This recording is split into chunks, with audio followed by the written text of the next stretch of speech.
1947 সাল একটি নতুন ভোরের সূচনা।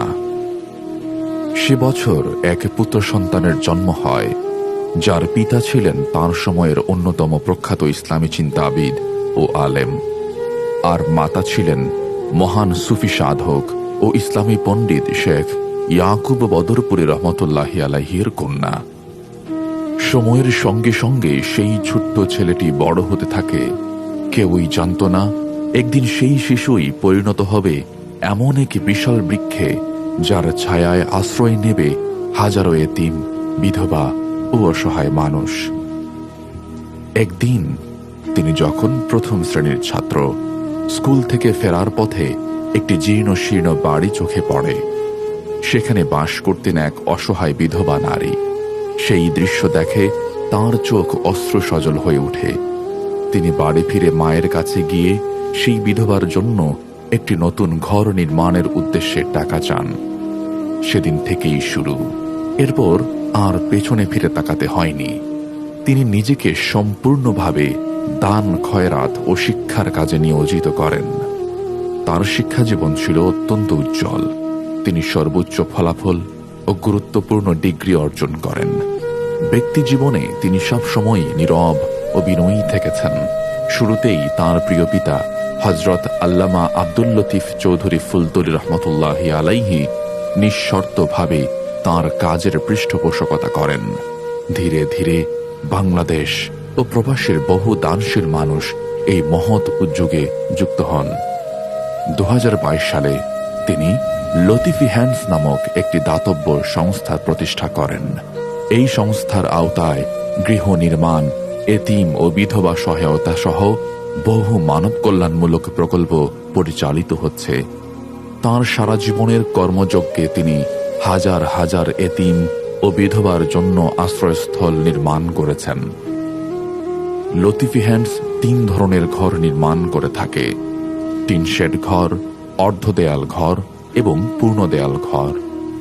পানি প্রকল্পের আওতায় টিউবওয়েল, অজুখানা ও কূপ স্থাপন করা হয়, যা বিভিন্ন অঞ্চলের হাজারো মানুষের জন্য নিরাপদ ও বিশুদ্ধ পানির উৎস নিশ্চিত করে।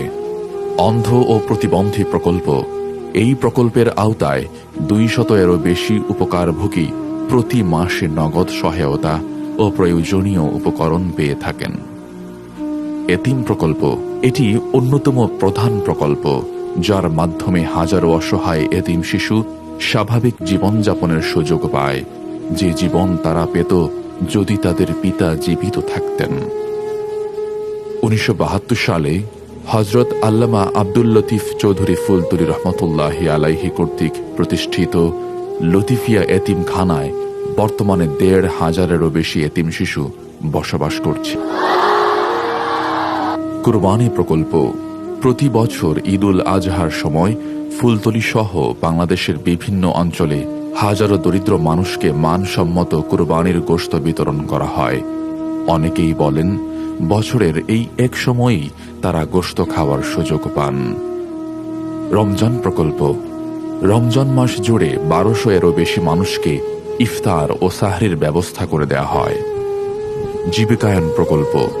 এই প্রকল্পের মাধ্যমে দরিদ্র পরিবারগুলোকে ছোট দোকান, রিক্সা ও বিভিন্ন উপকরণ প্রদান করে স্বাবলম্বী হওয়ার সুযোগ করে দেওয়া হয়। অবকাঠামো প্রকল্প।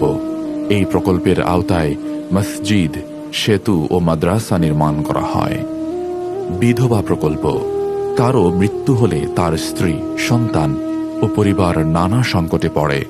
এই সংকটময় সময়ে লতিফি হ্যান্ডস তাদের পাশে দাঁড়ায়। এটি সংস্থার অন্যতম প্রধান প্রকল্প। চিকিৎসা প্রকল্প। খতনা ক্যাম্প, চক্ষু চিকিৎসা ক্যাম্প এবং সাপ্তাহিক মেডিকেল ক্যাম্প দেশের বিভিন্ন অঞ্চলে নিয়মিত পরিচালিত হয়, যার মাধ্যমে গ্রামীণ জনগোষ্ঠী ব্যাপকভাবে উপকৃত হয়। শীতকালীন প্রকল্প। শীতের তীব্র ঠান্ডায় খোলা ঝুপড়ি ও ভাঙা ঘরে রাত কাটানো অসহায় মানুষের কষ্ট লাঘবে লতিফি হ্যান্ডস তাদের দরজায় কড়া নাড়ে। কম্বল, সোয়েটার ও শীত বস্ত্র দিয়ে তাদের উষ্ণতা ও সান্ত্বনা দেয়। উপহার প্রকল্প। বিভিন্ন উপলক্ষে এতিম, বিধবা, শিশু ও বয়স্কদের উপহার সামগ্রী প্রদান করা হয়, যা তাদের মুখে আবারও হাসি ফোটায় এবং কিছু সময়ের জন্য দুঃখ ভুলিয়ে দেয়। জরুরি সহায়তা প্রকল্প। বাংলাদেশ নদীমাতৃক দেশ। বছরের এক সময় নদী জীবিকার উৎস হলেও বর্ষায় তা ভয়ঙ্কর রূপ নেয়। ঘরবাড়ি, ফসল ও পশু সম্পদ ভাসিয়ে নিয়ে যায়। এমন দুর্যোগে লতিফ হ্যান্ডস তাৎক্ষণিকভাবে উদ্ধার ও সহায়তায় এগিয়ে আসে। এছাড়া প্রতি বছর বৈদ্যুতিক শর্ট সার্কিট সহ নানা কারণে শত শত ঘর পুড়ে যায়। এসব জরুরি অবস্থায়ও সংস্থাটি দ্রুত ব্যবস্থা গ্রহণ করে।